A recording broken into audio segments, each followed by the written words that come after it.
Good afternoon, good evening, dear participants.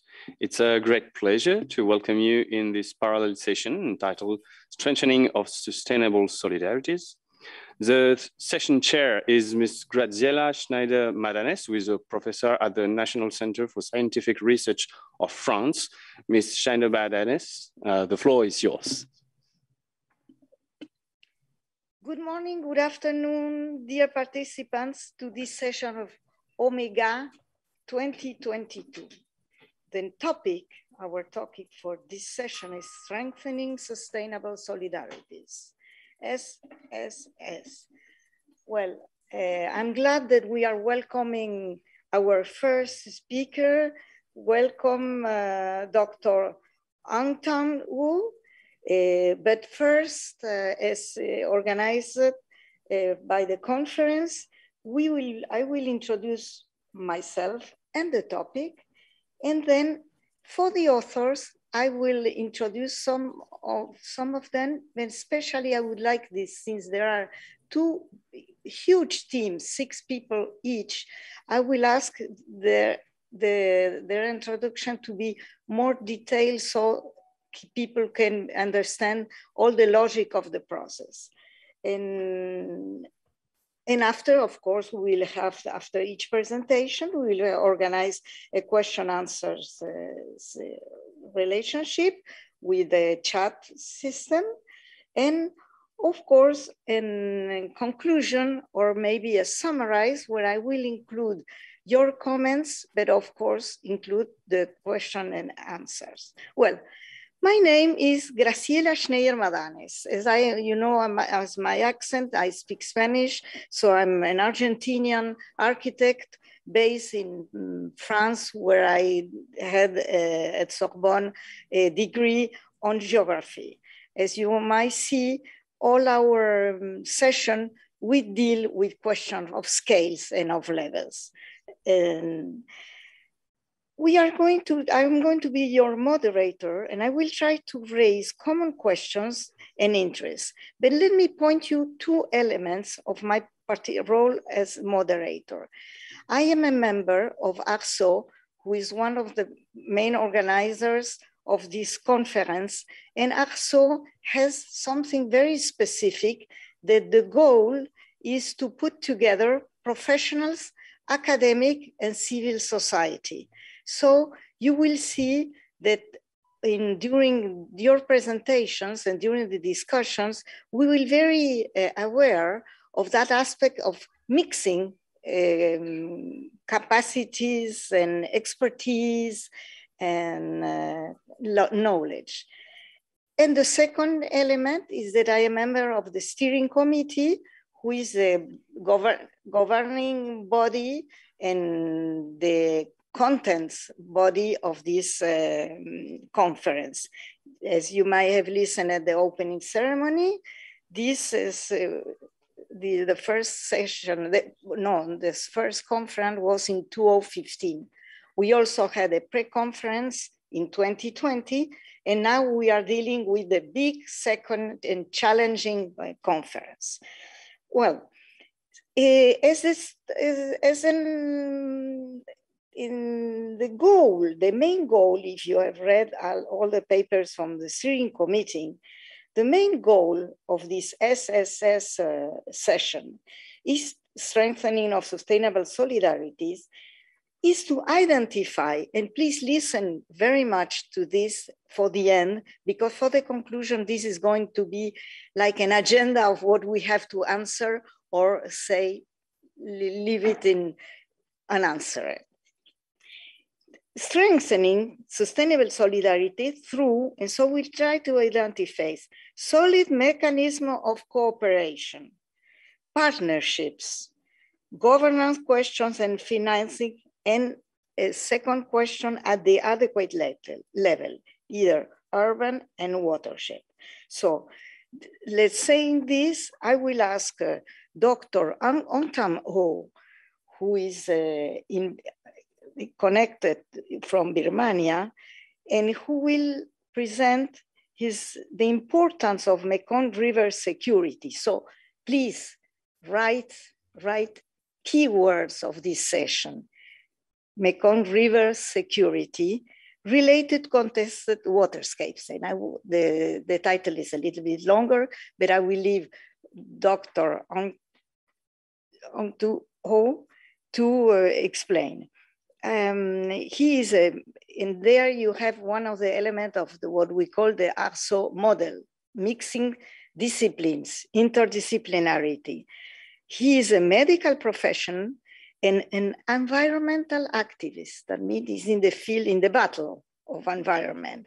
He has a working experience on the Mekong regional security for health and climate change and conservation.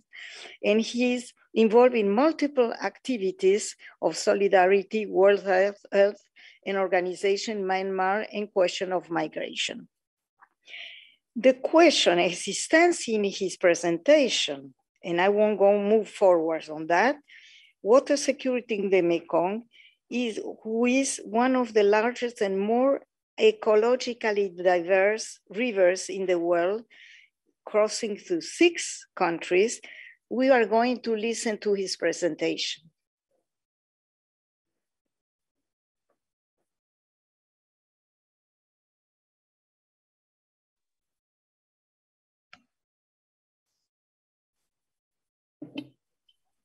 Mr. Ong Tan O, the floor is yours.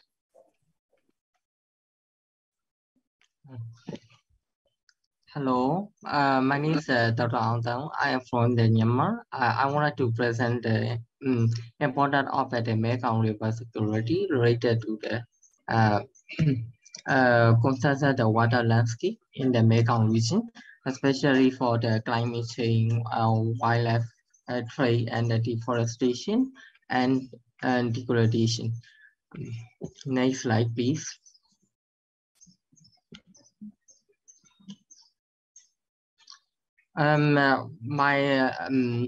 This research paper is the executive summary is the Mekong River social security is very important for the sustainable use and protection of the water system, and also the key regional issue. Mekong River security is a key regional issue in South Asia, as well as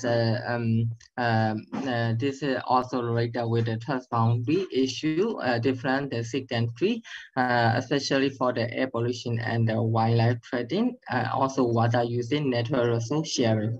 Our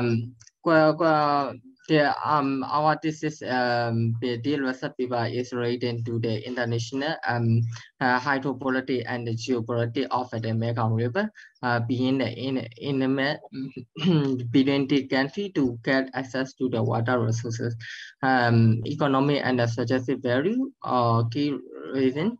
In the Mekong region is a very essential and livelihood and black for the million of the people for the 5 countries, especially this is very important, especially it is also very important for the biodiversity and the natural environment and maintenance, and also sustainability of our human well-being. High exposure Mekong region is high exposure to the severe strong and larger population living in the low-lying area and the relatively low adaptive capacity of institution. Mekong country is therefore Greater Mekong region country is very vulnerable to the climate change. This research paper recommends that the water security is likely to lead to reduce the agricultural productivity, which in turn likely to the food security, employment, and the poverty. Next slide, please. This research paper is Mekong River Basin is very important for the biodiversity. Over the past 20 years, Mekong Greater region experienced the rapid economic growth, the export of the natural resources, as well as for the GDP growth. As well, Mekong region is bad. Mekong region is relatively poor, and the poverty level averaging for the 2% in the Thailand to the 44% in the Laos. For the Mekong Greater region, climate change is also existing and treating fatal to the regional population, biodiversity, and the natural resources. Population grew and land use in planning, economic politics is encouraging the increasing the factor for the deforestation and the biodiversity law across the Mekong region. Next slide, please. Metal is used for the 5 different countries. For the deployment of the hydropower production of the Mekong existed. For the distributed by war and the political instability and the ASEAN financial crisis. Yeah. In 1997, most of the run of the project are the use of the small dam in the also diverse than to harness the energy producing the production of the water. This use then water is the right to for the river to the underground channel. Then the right. Therefore, then on the Mekong maintain the post at a major threat to the river reaches. Sustaining the food security and the livelihood of the people in Mekong Basin. Next slide, please. China is the one of the special emphasize to the expected to generate 500 gigawatt of electricity for the hydropower. 30% of the capacity from the Mekong as Salawan and the river. After the China had bit of the bit two of the team on the Mekong region, they can cause the two of the fish flow and sediment flow downstream. Another country further on the Thailand. Thailand also completed the concession of the Palman Dam on the Man River. Therefore, it is obvious to the community relatively changed by the concession of the dam fish flow remain depleted.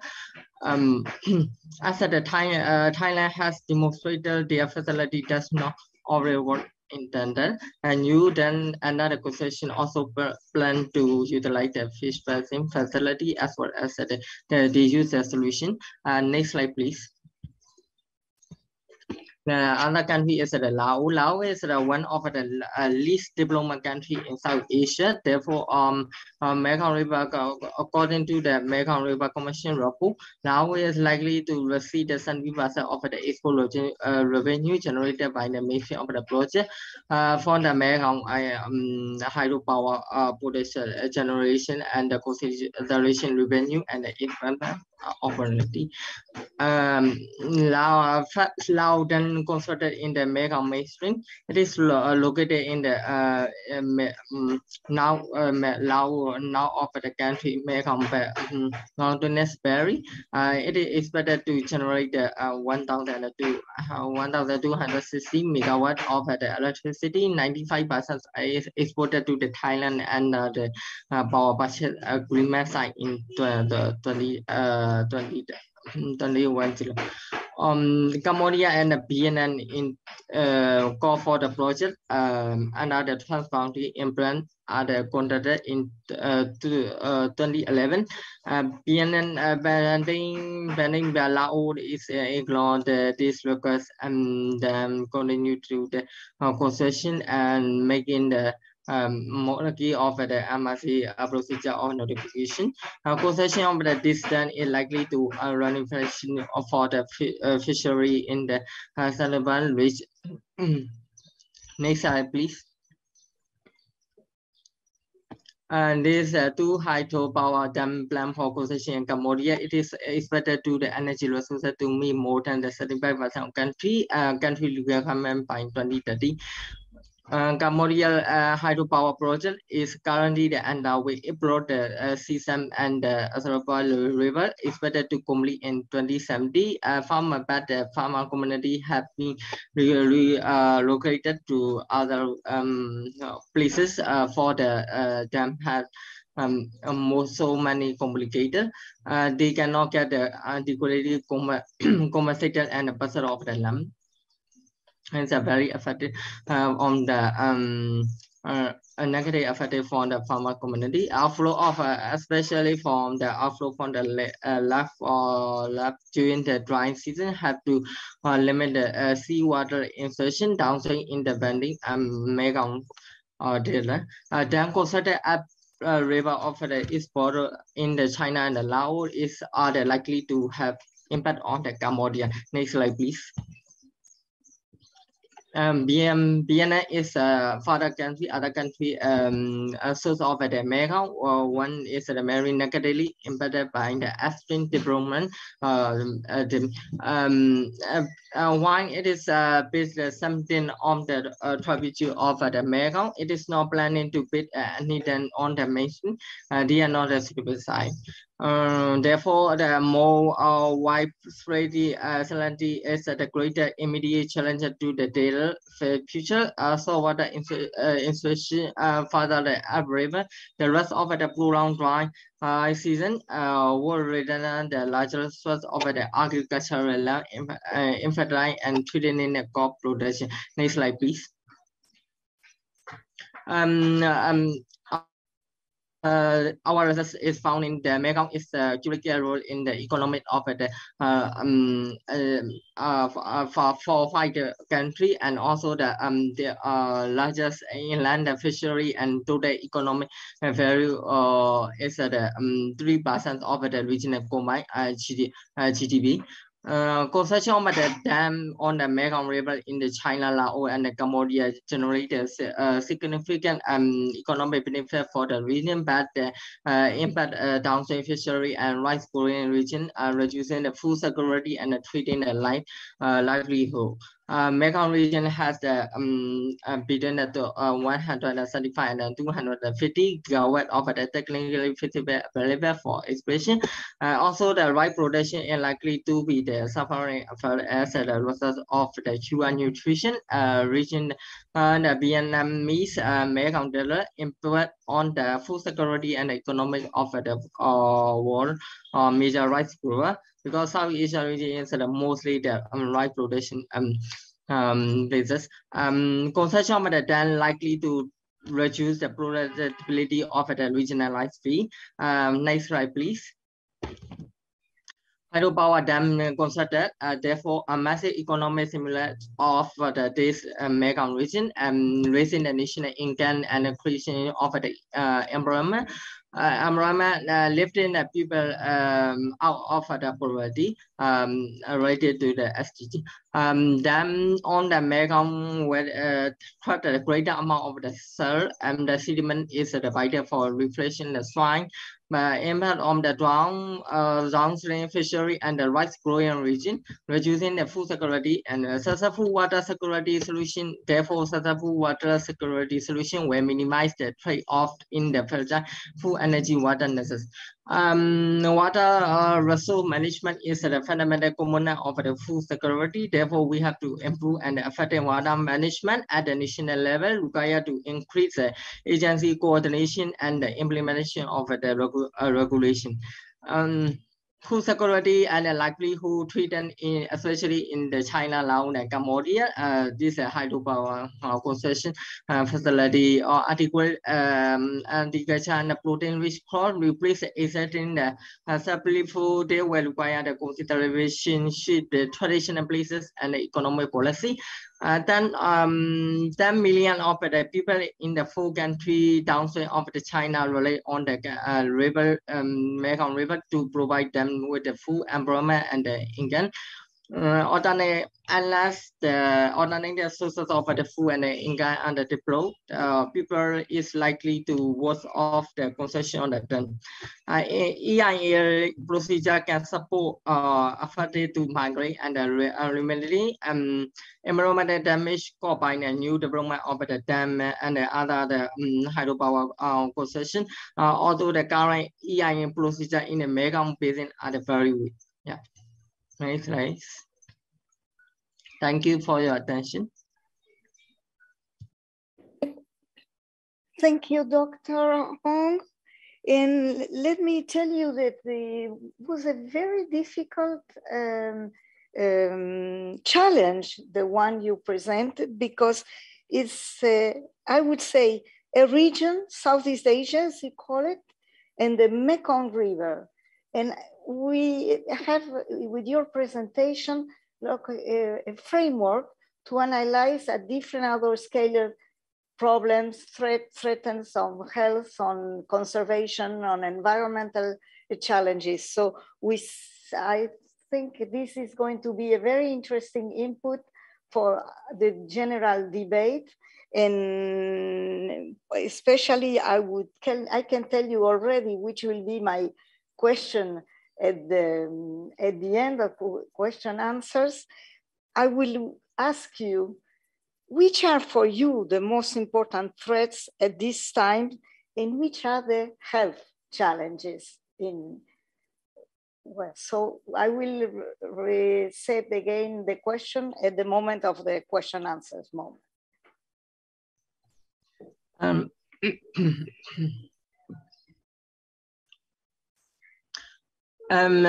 At the moment of the time, Mekong region among the different country, because country are they very different. They are economic status, also GDP, income, a more powerful country is more favorable for the concession of it than on the least developed country. They are some of the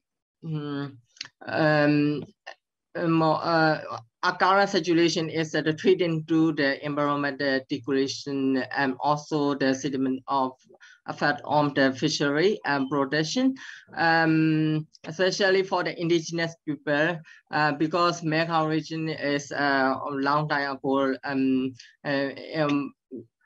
with among the 5 countries of the indigenous people, and their traditional agricultural practices that are treated due to the concession better than in the upper downstream of the Mekong region. Let's go move on the 2 next presentations, but I'm going to make in French you'd say a general chapeau. In English, we usually use the expression an umbrella for both, because the two presentations on the Brazilian case are interesting from other point of views that we had from the regional Southeast region. Either the size of the area studied in Brazil are almost similar. We have 2 presentations. One, it will be presented by Amanda Carvalho, who is a graduate student in the Instituto de Pesquisas Ambientales in São Paulo. But I asked her to introduce also, in the moment of speaking, to introduce their team, because there are 6 members signing this paper. And it's interesting to see that you comply to the ARCEAU rules, because the authors are academia, but they are also from operational and professional centers for forestry development, and also even a team of activists on environmental questions. And you will see, as Professor Rodrigo Victor will present their team also, we will have another combination mix of these kind of professions. And I forgot to say, in the first team, the Amanda Carvalho, but I will pass the micro immediately. Even one of the centers is a center of nuclear studies. So we have a very, very large panel of authors complying to what the conference asked.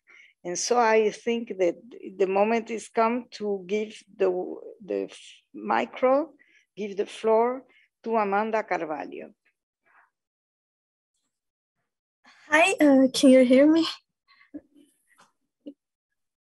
Okay, so I start by presenting myself. I'm doing my master's in the Nuclear and Energy Research Institute, and I have a research scholarship.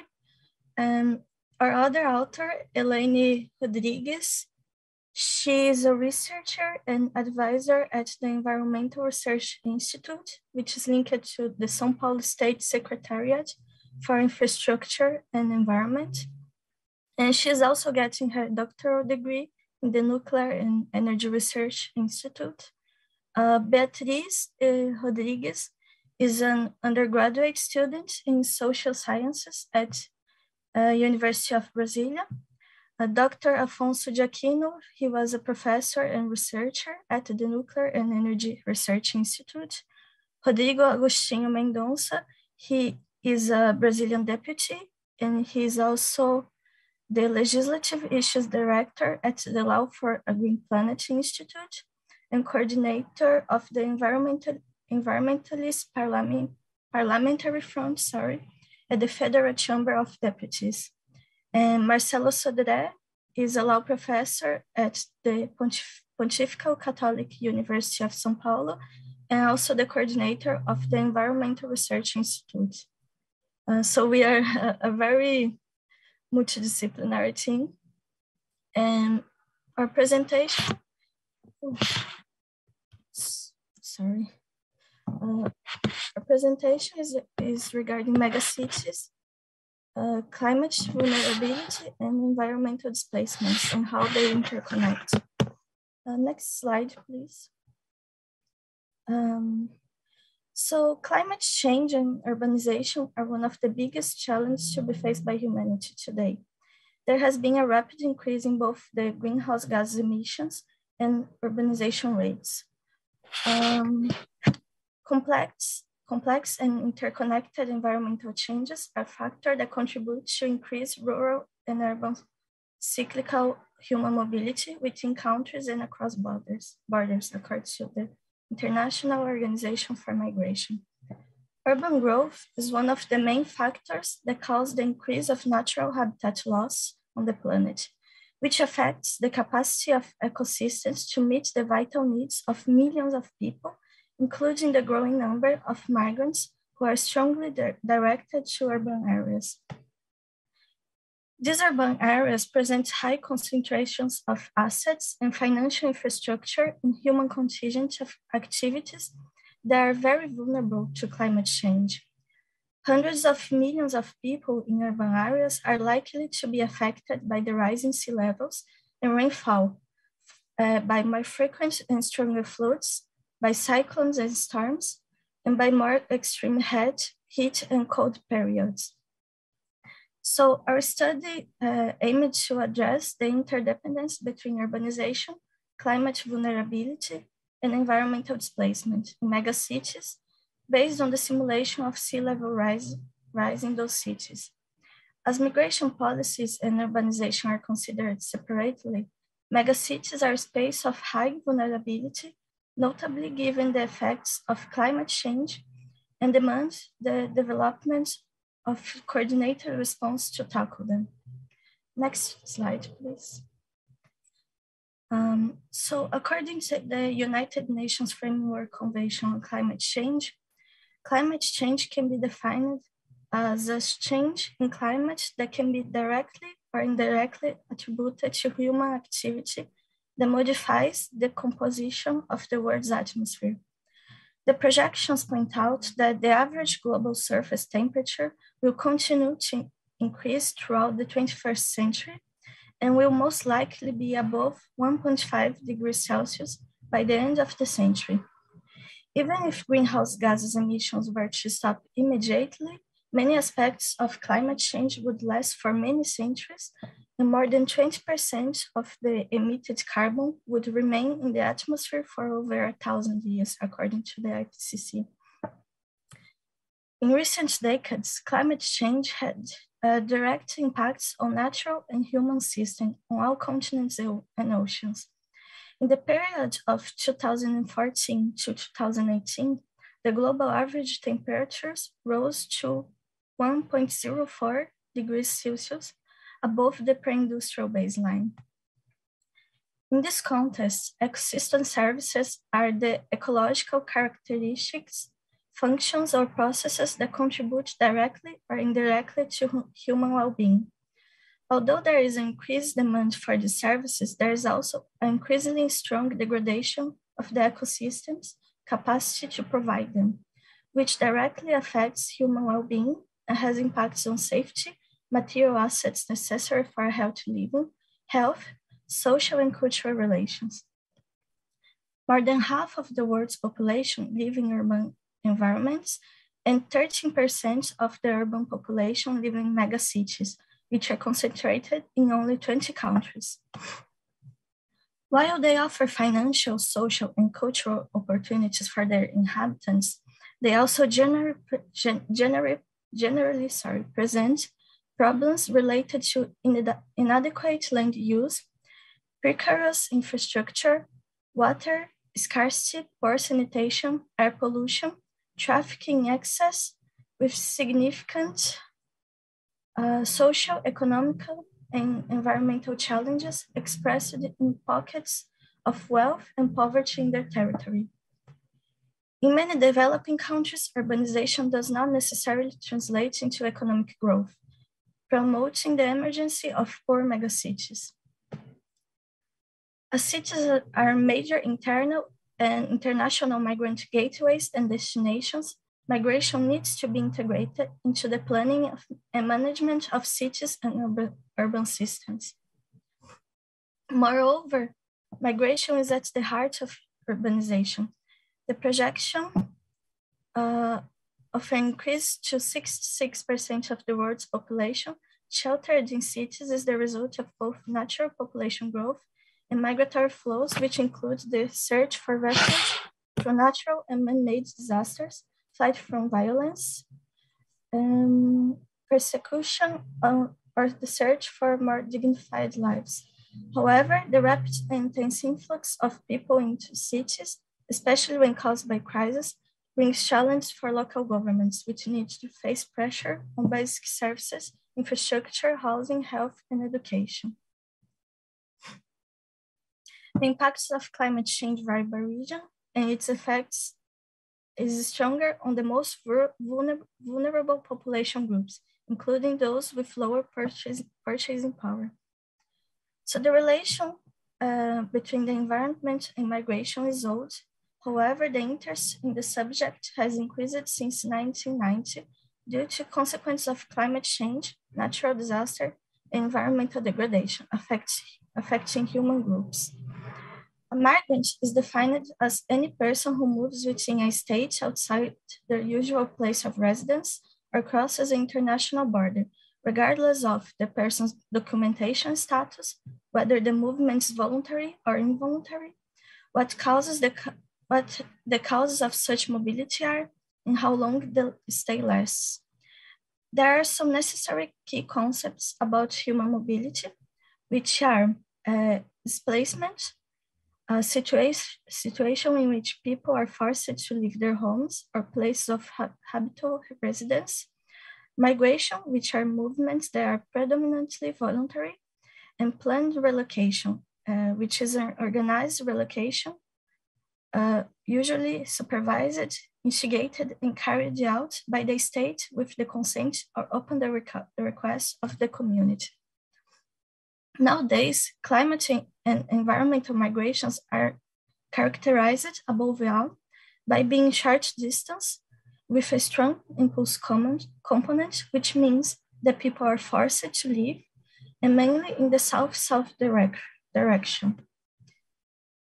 Although international migrations are widely reported by the media and are more directly inserted in the political debate, the internal displacements correspond to most of the migration flows, especially when related to the environment.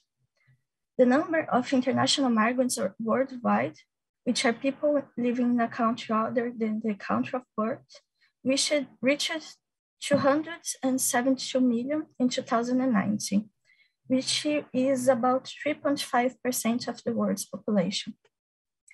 At the same time, an increasing number of people are moving within the same country or territory. There is some concern that the numbers are underestimated due to the difficulties in the identification and monitoring of these groups, but internal displacement in the 10-year period between 2009 and 2019 added up to 345.3 million, which are 70% due to disasters and 25% due to conflict and violence.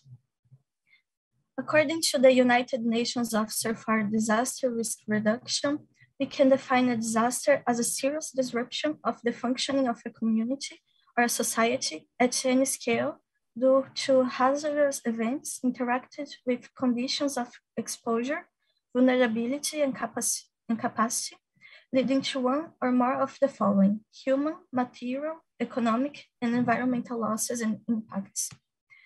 In 2019, around 1,900 occurrences of disaster caused 24.9 million new displacements, only in 2019 alone, in around 140 countries and territories, which corresponds to 3 times the number of displacements caused by conflict and violence in the same period. The disasters affected many communities that were already vulnerable and displacing people that have little capacity to recover. Climate change is a driver of human mobility and will much likely lead to an increase in population displacement, but measures can be taken both to prevent and mitigate displacements in the context of climate and to implement migration as a planned adaptation and relocation strategy. Next slide, please. Phenomena such as rising sea levels, storms, heat stress, extreme precipitation, and coastal and inland flooding, landslides, droughts, increased aridity, water scarcity, and air pollution will have a profound impact on urban functions, services, and infrastructure, with potential to exacerbate existing tensions.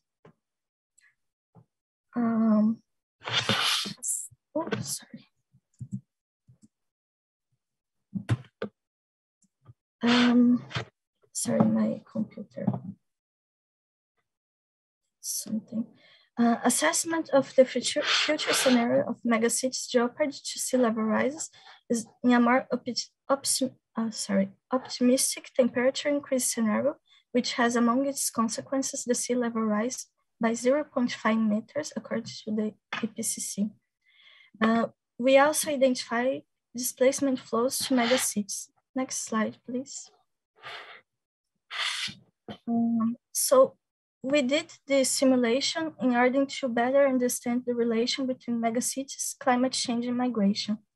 The future scenario of megacities jeopardy to sea level, we evaluated the future scenario of megacities jeopardy to sea level rise in a more optimistic temperature increase scenario, which is the sea level rise by 0.5 meters. We use the platform Resource Watch while taking into account information from the document World Urbanization Prospects 2018 highlights from the Population Division of the United Nations Department of Economic and Social Affairs. We evaluated the impact of this aspect of climate change on megacities from the interactive map with the areas flooded by different values of sea level rise and correlated the results with the megacities that are destination of international migration. So this table is the result of this simulation that we made. It shows megacities population and impact of sea level rise.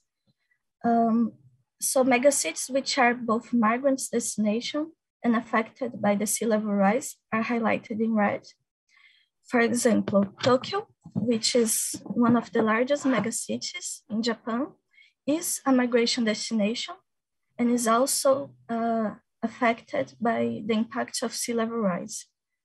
Delhi, on the other hand, is a megacity that is a migration destination but is not affected by impacts of sea level rise, at least directly.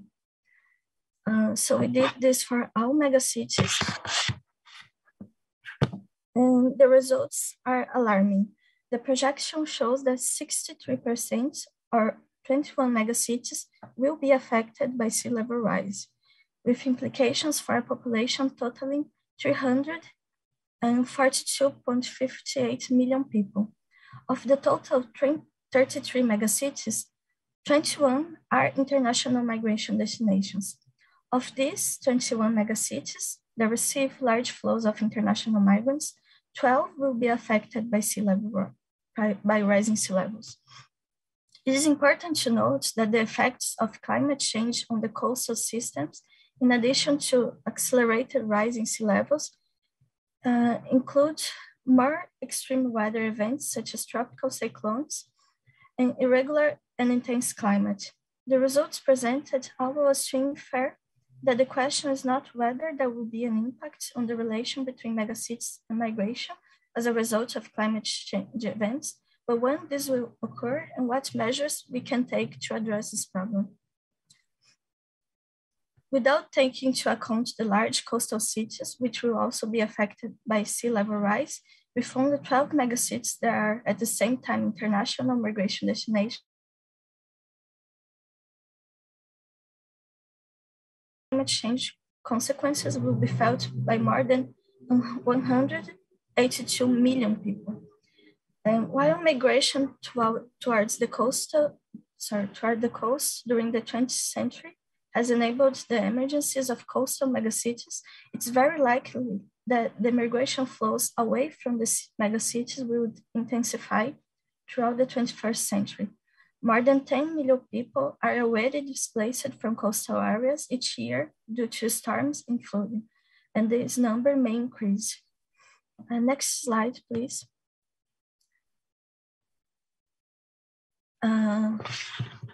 Sorry, one more, please. So understanding these inbound and outbound flows, the level of impact of climate change over megacities and planning housing structures and the other arrangements at the scale of the issue is fundamental to mitigate the impact of displacement, which necessarily encompasses the development of urban systems suitable for receiving these mobile human contingents.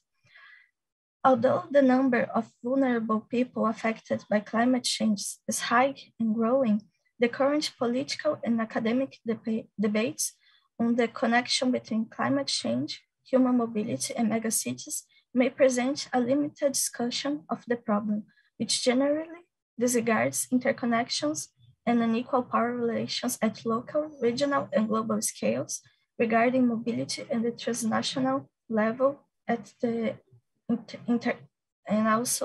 the internal level. This framework can prevent the adoption of appropriate public policies and make it impossible to correctly inform the processes of environmental mobility and the inclusion of those affected in the new context.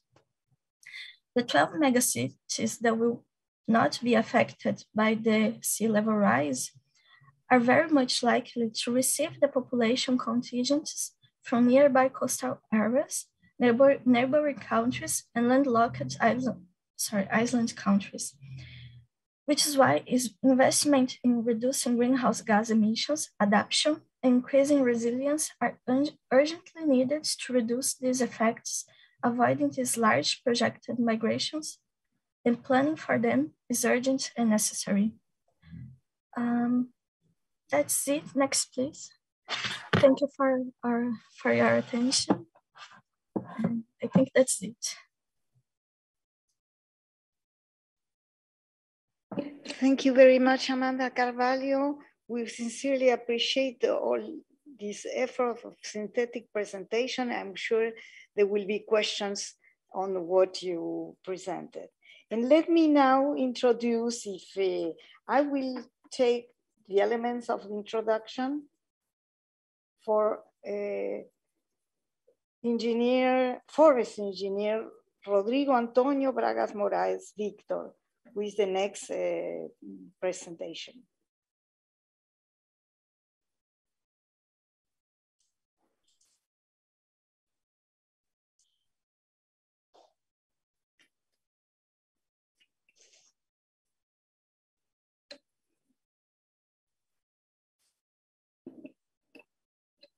Mr. Rodrigo?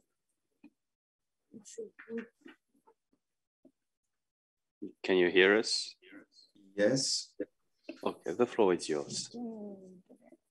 So, okay, I think you should move one slide back.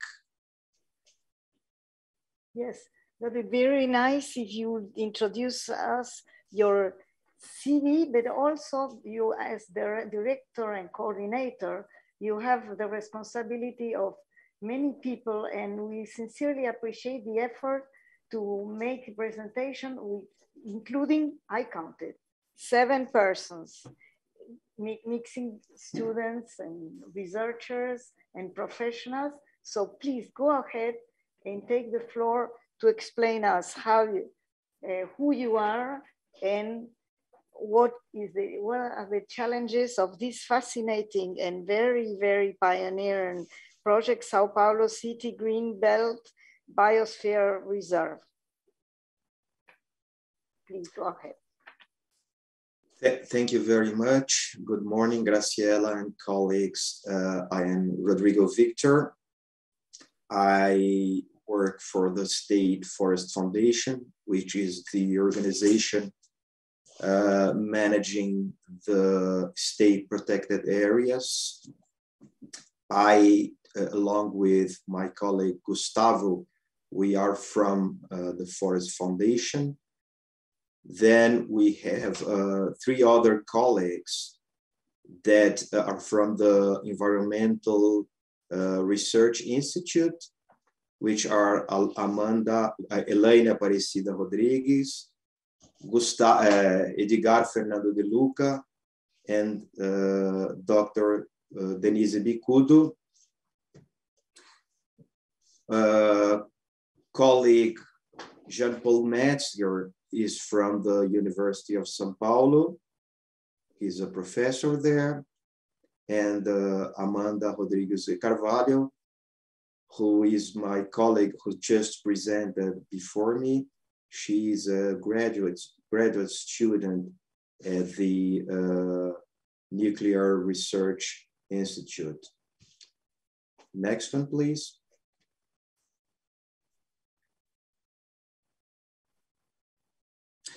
Well, this is the study site. This is the São Paulo City Greenbelt Biosphere Reserve, which has been designated by UNESCO in 1994. It's a very big area with nearly 2.3 million hectares. It encompasses a population of 25.4 million inhabitants, including the São Paulo metro area, which is the 4th biggest urban agglomerate in the world.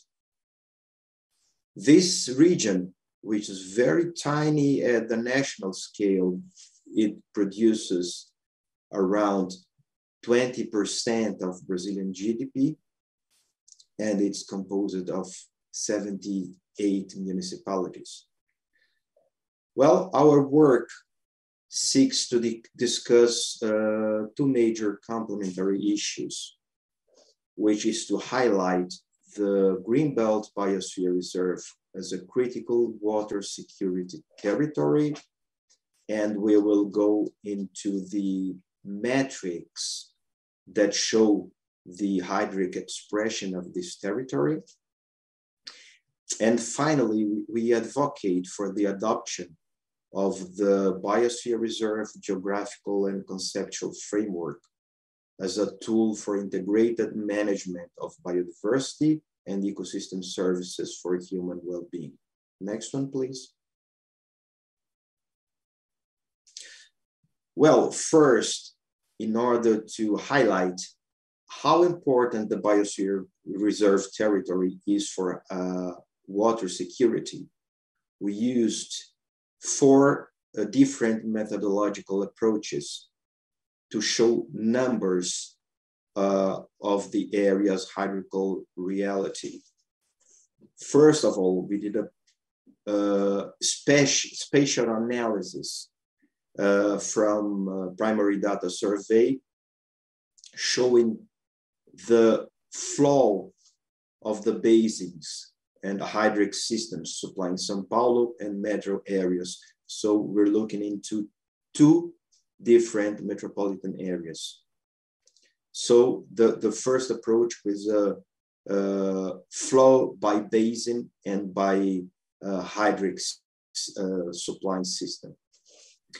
The second approach was a multi-scale analysis of water use permits within the Greenbelt and the protected areas, some core protected areas within the Greenbelt. Well, zooming in, we analyzed the 3 most important protected areas and their buffer zones, which we call hydric hotspots because of the importance they hold for supplying water for public general supply for people. And we did land use and cover analysis covering 2 different periods of 3 basins and water supplying systems to see how much this land use cover changed over time. Next one, please. Well, this is a map of the territory. We can see in red the boundary of the biosphere reserve, the boundaries, the land and marine areas. Highlighted in the middle of the biosphere reserve is São Paulo metro area, which is totally within the biosphere reserve. South, we have Santos Metropolitan Area, which is almost entirely within the biosphere reserve. São Paulo metro area is 22 million people. Santos metro area is 2 million people. And above, we have the most important water supplying system, which is the Cantareira one, in blue. Part of it is within the biosphere reserve, and the headwaters are out of the biosphere reserve in a neighbor state, Brazilian state, called Minas Gerais. Next one, please. I will share with you just 2 tables expressing some of our results. The first one is the water supply systems for both São Paulo metro area and Santos metro area in 2 different periods.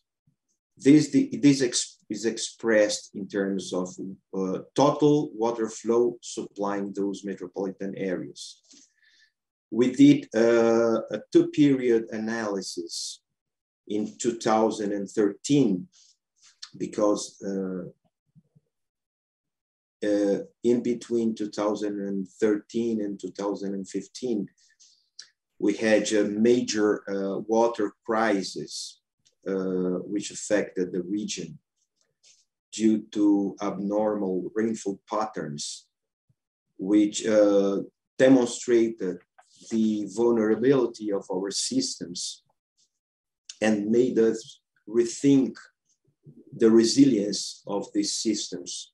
So just in terms of built infrastructure and how we should proceed to make these systems more robust, but also thinking about green infrastructure, how we should conserve the water basins, maintain natural vegetation, conserve the headwaters to ensure water security, both in terms of quantity and quality.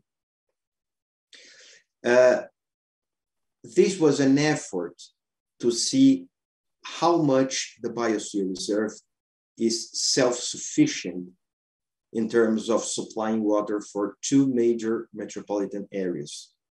And this table shows us that the major metropolitan area, São Paulo one, is supplied in terms of water flow, almost 90% from water flows within the biosphere reserve.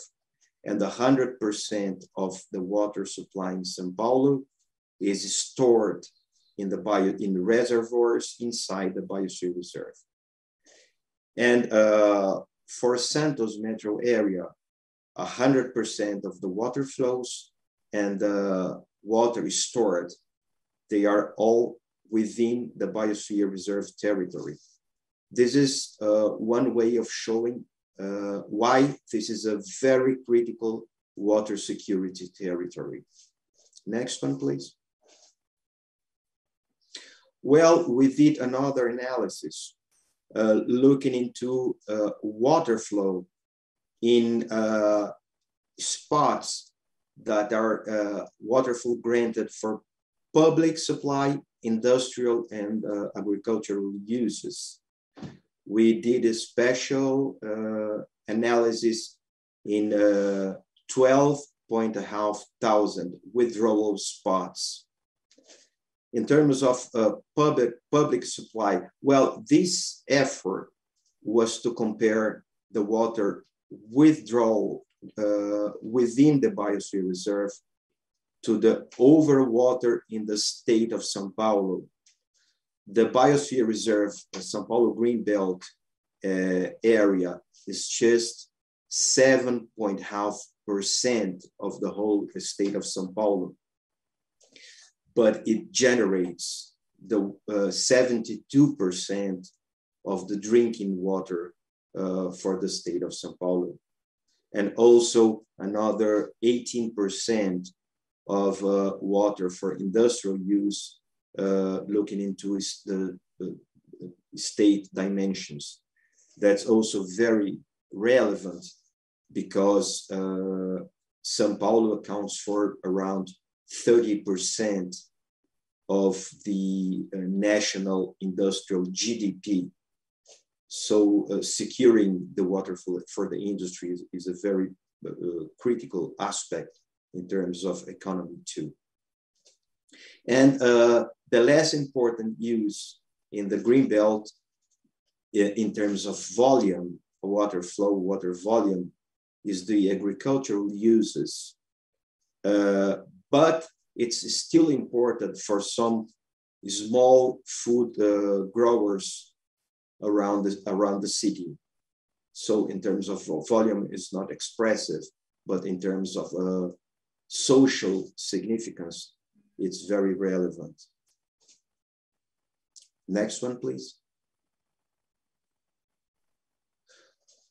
Well, so being the biosphere, the Greenbelt Biosphere Reserve, such a critical territory for water supply, but at the same time, a territory conserving and supplying a number of other ecosystem services, we advocate that the biosphere reserve be more systematically used for the whole management of the territory around the metropolises of São Paulo and Santos.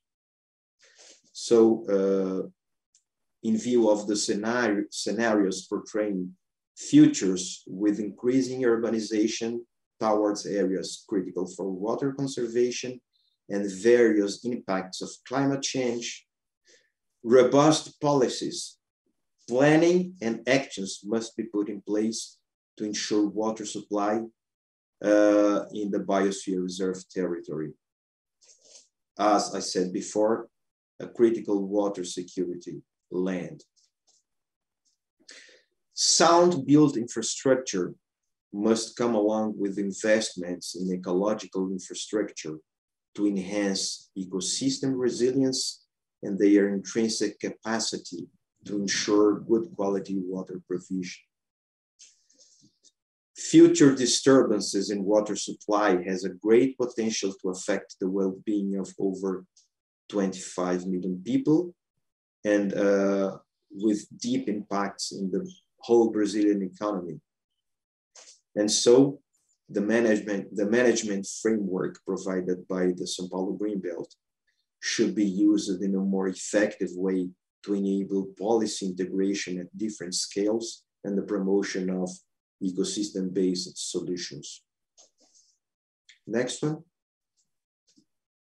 Well, those were the points we tried to raise and discuss, and we will be happy to further debate with you.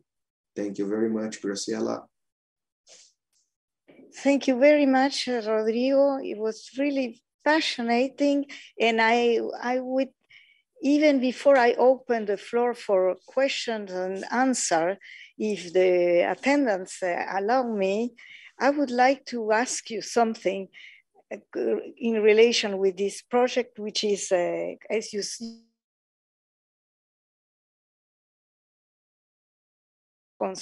conservation.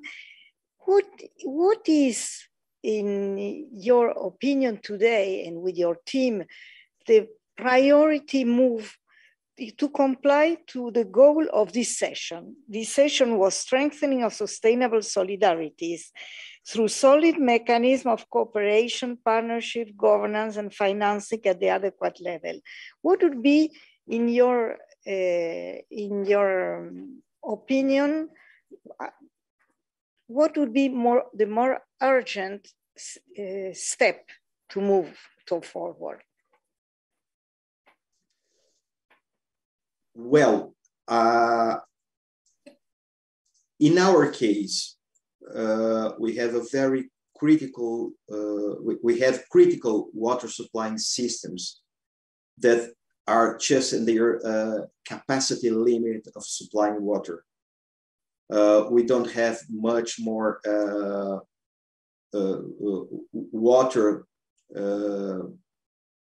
capacity to support further population growth or water losses in pipes and whatsoever. And also, we can't afford any more water pollution compromising the public supply.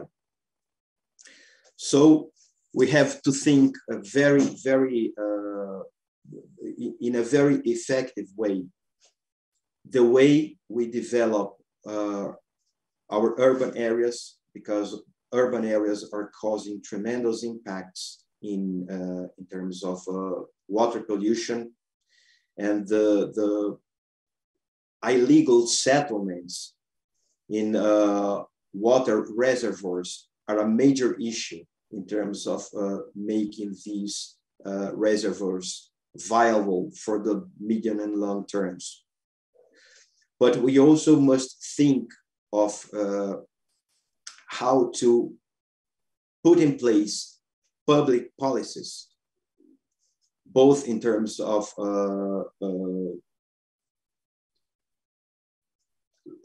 economical incentives, enforcement, and a set of integrated measures that can maintain as much as possible the green areas green. We shouldn't allow unsustainable urbanization anymore if you want to secure the water supplying São Paulo and Santos metropolises. And the good news is that in our cross years analysis, we saw that the deforestation was not as big as we expected. So I think there are major challenges, but there are many opportunities for us to move forward. And also, going to the theme of this session, I think there is a lot of cooperation that could be put in place both with our South American neighbors to see how they are finding solutions for their mega cities, but both in other places in the world, like how New York is a good example of how they take care of their supplying basins in terms of conserving the green areas and putting in place economic incentives for landowners to maintain those areas green.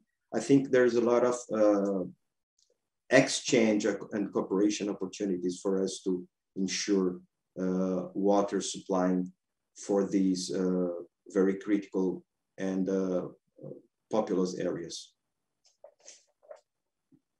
Thank you very much for your more than an answer and opening the perspective for this kind of frameworks that are new. And I have to tell you, they appreciate very much because I was invited 2 years ago by the SABESP and I could visit the area. And I know Sao Paulo, but especially all the urban planning system. And I see that in your project, you have one or two of the keywords, I think, that fit in for our conclusions. Maybe let me give you, do we have, I'm speaking under control.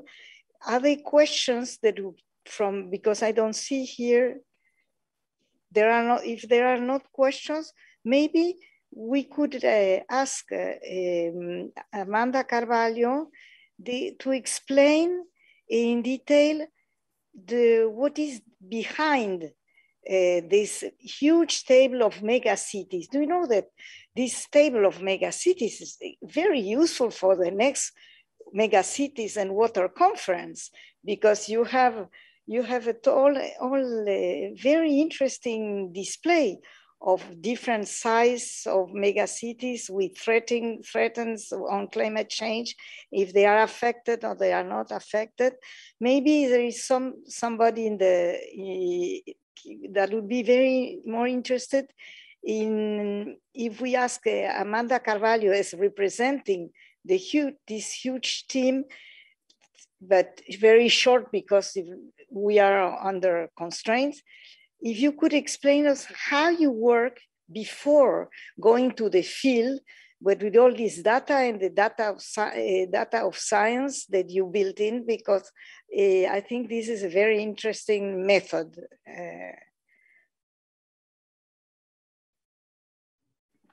Thank you. Actually, the table, could you put the table again? I don't know if they can do it from my presentation. Okay, I'll keep talking, but we were trying to find a way to see how much the sea level rise would affect the mega cities. And it was by chance that I got to this platform, which is Resource Watch, and they let you do simulations on how much the sea level rise will affect the cities. So I had a small video, but I couldn't put on my presentation. But your presentation is back on. Okay, can you go to the table, please?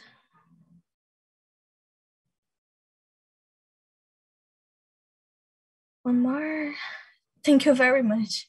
So what we did, we got to this Resource Watch database, and we went to the sea level rise projections, and we had already the list of the mega cities. So we searched each mega city on the Resource Watch platform, and they let you know, we put the 0.5 sea level rise, and then we could see which city was going to be affected by this amount of sea level rise. in the map. So it's a map, and if there is sea level rise, it goes blue. So we can see in the map which city is going to be affected in this projection and which city won't be. Of course, it's just a projection, so we cannot be sure if it will actually be affected, but it was a good projection. So we took also all the list of megacities and we searched if they are a destination of migration or not. So I couldn't fit the whole table. On my paper, there are more cities, but some of the megacities, they are not migration destinations. So the ones here, they are all migration destinations, but some of them are not. And then we look at if they were affected or not by the sea level rise. So for example, Tokyo is a migration destination and is going to be affected directly by sea level rise. Delhi is also a migration destination, but is not going to be affected by sea level rise. We did that one by one to construct the table. So basically, this is what we did. I don't know if this answered your question.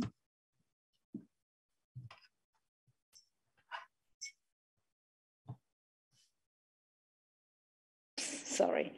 Thank you very much, because it's an interesting, a very interesting material also for further research, not only for your, excuse me, GBBR. Is that right? Yeah. And maybe there is a forgotten issue, have you ever thought to include, maybe I would ask this, and to Rodrigo, Antonio, have the team discuss the possibility of changing scales, that is, for example, to include local analysis, for example, in relation with the migration, your displacements in different cities, of course, because I see the list and I know many of those mega cities. I wonder how can you include those more local and let's say anthropological or ethnological practices, urban practice, how the people collect all the informal settlements, like they are going to be analyzed in other sessions of this conference. Have the team thought, and this, Rodrigo, listen to me? You Yes, both, yes. perfect. Okay, have you ever thought how to move from the huge scale, because your GBBR includes even the sea, the Atlantic Ocean, when we see the drawing. Have you ever thought how could you move, if it's pertinent, is correct, or is interesting, to move to a micro scale, let's say? Please. Absolutely, yes. I think that we have many interesting examples at the very local scales, very interesting examples of sanitation, of restoration, and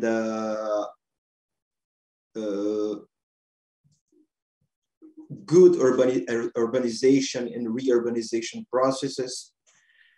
I think the biggest challenge in our case, it look into the micro, in the macro scale, that's try to combine several basins and several different territories, water security territories together. I think we have had a lot of progress in the small scale. I think that in our case, the big challenge is to try to set the policies in the macro scale, but still we have some very complicated cases at the small scales, especially around more urbanized reservoirs that will demand decades of work in terms of reurbanization, sanitation, environmental education, and a wide array of integrated policies. But yes, in our case, it's very, very important to work simultaneously in all the scales. We have issues and we have policies to be put in place in absolutely all the scales. And this is in a way happening. But I think that our main message is that if we use it more consistently, more effectively, the biosphere reserve as an integrated managing tool, perhaps we could offer additional solutions to those ones that already applied in our land and in the general water supplying policies. Thank you very, very much. It gives ideas for other colleagues. Maybe before we close the question and answers, maybe Dr. Ang would like to add something. We have 3-4 minutes left, not more. Is he connected?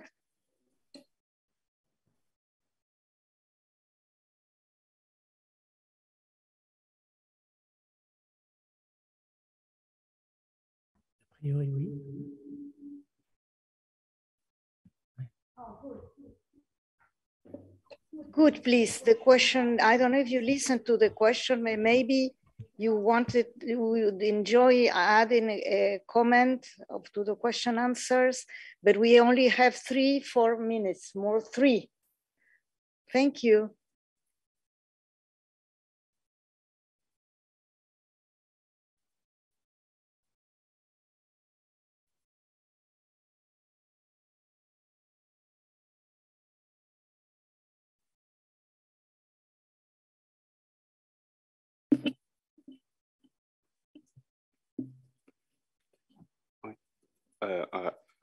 Your microphone, is it on, Doctor?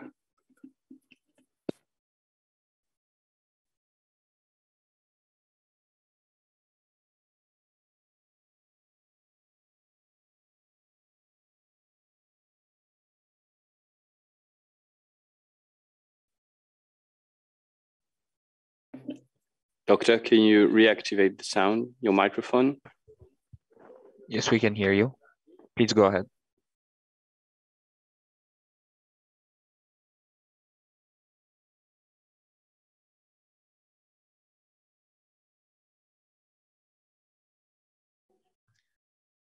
Hello, I missed the question. Can repeat the question?